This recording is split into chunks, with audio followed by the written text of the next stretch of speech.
So what's up, Survivor Gang? It's your girl. I'm just Lynetta Williams. I just wanted to jump on here real quick because I have been doing a series. Y'all check out my playlist. I got some good little playlist videos, but this one is under the things you need as a healthcare professional. I was in healthcare for most of my life until I got diagnosed with breast cancer back in 2019.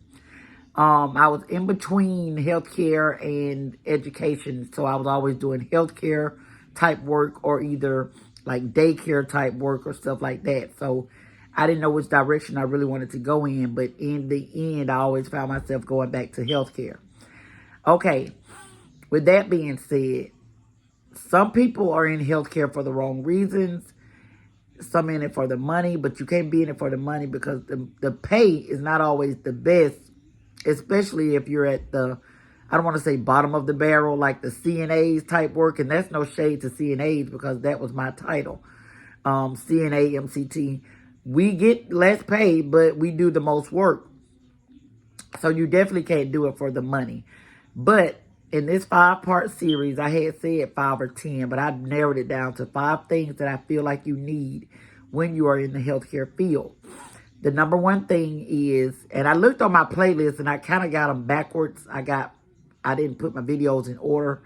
But the first thing that you need is you got to have a heart. If you're going to be in the healthcare field, you got to have a heart. You got to be able to be relatable. And you got to be a human, basically, to feel how these people feel. Or to at least know, why they're maybe snapping at you or being mean to you. Which falls under my next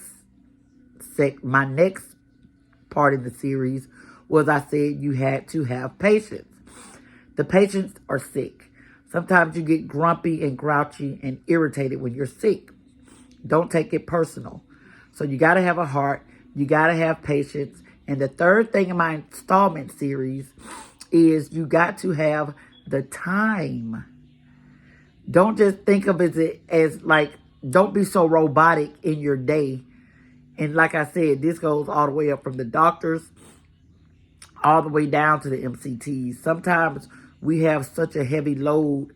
It's so mechanical every day and it's just the same routine.